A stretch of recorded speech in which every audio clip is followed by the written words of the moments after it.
Hello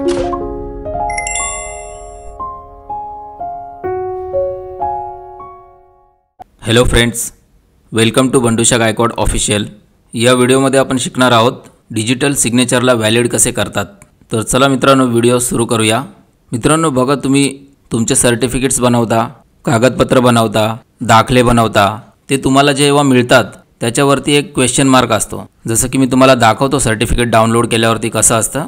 तर बघा, मी माझं महा ई सेवा केंद्राचं लॉग इन करतो इकडे आणि तुम्हाला दाखवतो एक सर्टिफिकेट डाउनलोड करून की ते सर्टिफिकेट कशा प्रकारचं असतं आणि कोणत्या प्रकारची क्वेश्चन मार्कला आपल्याला डिजिटली व्हेरीफाईड करून घ्यायचं असतं। मी ते डेट सिलेक्ट करून घेतो। तर तुम्ही इकडे पाहू शकता काही सर्टिफिकेट्स आहेत जे मी बनवलेले आहेत। त्यापैकी एक सर्टिफिकेट मी इकडे डाउनलोड करून घेतो। आपण रहिवासी दाखला डाउनलोड करूया। तर ठीक आहे, मी दाखला इथे डाउनलोड केलेला आहे आणि इकडे बघा, हा ओपन करून मी दाखवतो तुम्हाला। इकडे तुम्ही बघू शकता स्थानिक वास्तव्याचा दाखला, स्क्रोल करून खाली दाखवतो इकडे। हे बघा, डाउनलोड झाल्यानंतर इकडे प्रश्नचिन्ह आलेलं आहे, क्वेश्चन मार्क आलेला आहे इकडे। हा जो सर्टिफिकेट जर असाच इकडून प्रिंट मारला आणि आपण जर कुठे शासकीय कार्यालयात दिला तर तो तिकडे व्हॅलिड मानला जात नाही। तर ह्या सर्टिफिकेटची प्रिंट काढते वेळेस आपल्याला राईट क्लिक करून घ्यावं लागतं, म्हणजे व्हॅलिड करून घ्यावं लागतं। तर ते कसं होतं, त्यासाठी या सर्टिफिकेटला ॲडोब रीडरमध्ये ओपन केलं जातं। जसं की मी तुम्हाला ओपन करून दाखवतो। तर इकडे आपण ॲडोब रीडर ओपन करूया आधी आणि आता या सर्टिफिकेटला ओपनमध्ये जाऊन आपण पुन्हा ॲडोब रीडरमध्ये ओपन करूया। तर बघा, जसं सर्टिफिकेट ॲडोब रीडरमध्ये ओपन झालं आणि खाली स्क्रोल करून बघितलं की ते इकडे आपोआप व्हॅलिड होऊन जातं। आता या सर्टिफिकेटची प्रिंट काढून आपण जेव्हा वापरतो तेव्हा ते सगळीकडे सगळ्या शासकीय कार्यालयामध्ये चालून जातं। परंतु काही सर्टिफिकेट असे असतात जे आपल्याला मॅन्युअली व्हॅलिड करून घ्यावे लागतात। तर माझ्याकडे एक आधार कार्ड आहे, हे आपण कट करूया अगोदर आणि मी तुम्हाला दाखवतो। हे सुद्धा आपण कट करूया इकडून, हे मिनिमाइज करतो आणि माझ्याकडे एक आधार कार्ड मी डाउनलोड करून घेतलेलं आहे, ते मी तुम्हाला दाखवतो की मॅन्युअली कसं व्हॅलिड केलं जातं। तर बघा, मी आधार कार्ड इकडे ओपन करतो आहे।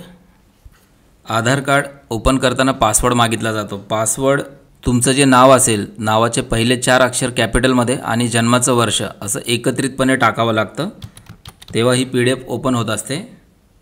तर चला, मी पासवर्ड टाकून PDFला ओपन करून घेतो इकडे आणि स्क्रोल करून खाली येऊया। तर इकडे बघू शकता तुम्ही, इथे क्वेश्चन मार्क आलेला आहे। आता हे आपल्याला मॅन्युअली व्हॅलिडेट करावं लागतं। त्यासाठीची प्रोसेस तुम्हाला माहितीच असेल। यावरती आपल्याला राईट क्लिक करायचे असते, त्यानंतर व्हॅलिडेट सिग्नेचरवरती क्लिक करायचं असतं। इकडे बघा, व्हेरीफाईंग ऑल सिग्नेचर्स येत आहे। इकडे मी साईडला करून दाखवतो, व्हॅलिडेट सिग्नेचर झालेली नाही आहे।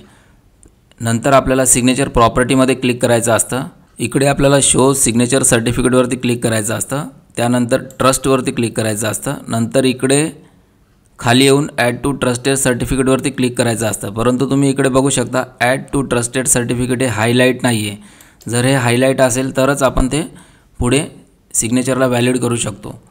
तर आता हे हायलाईट कसं करायचं तेच आपण या व्हिडिओमध्ये बघणार आहोत।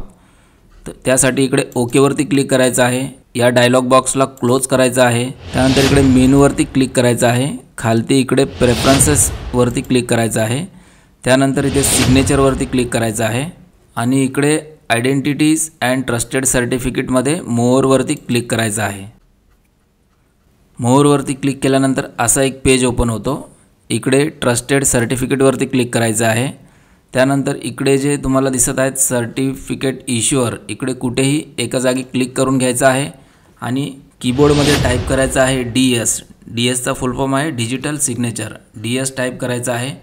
त्यानंतर सगळ्यात वरती तुम्हाला दिसेल unique identification authority of India. आपण आता आधार कार्ड व्हेरीफाईड करत आहोत म्हणून ते सिलेक्ट करून घ्यायचं आहे आणि इकडे उजव्या बाजूला रिमूव्हवरती क्लिक करायचं आहे। त्यानंतर ओके करायचं आहे आणि रिमूव्हची प्रोसेस होईपर्यंत थोडा वेळ आपल्याला वाट बघायची आहे। बघू शकता तुम्ही, प्रोसेसिंग सुरू झालेली आहे। तर इकडे थोडा वेळ वेट करायचा आहे। थोड्या वेळानंतर ही प्रोसेस झाली की हे असं स्टॉप होऊन जाईल। नंतर या डायलॉग बॉक्सला इथून क्लोज करायचं आहे। नंतर इकडे ओकेवरती क्लिक करायचं आहे आणि पुन्हा आपल्याला सेम प्रोसेस करायची आहे। आपण व्हॅलिडिटी अननोनवरती इकडे आलो, कर्सर घेऊन राईट क्लिक करायचं आहे, पुन्हा व्हॅलिडेट सिग्नेचरवरती क्लिक करायचं आहे, पुन्हा signature properties, show signature certificate, परत ट्रस्टवरती क्लिक करायचं आहे। आता बघा तुम्ही इकडे बघू शकता ॲड टू ट्रस्टेड सर्टिफिकेट हे हायलाईट झालेलं आहे। याआधी ते हायलाईट नव्हतं, तर आता ॲड टू ट्रस्टेड सर्टिफिकेटवरती क्लिक करायचं आहे, ओकेवरती क्लिक करायचं आहे। त्यानंतर इथे use this certificate as trusted root या बॉक्समध्ये टिक करून घ्यायचं आहे।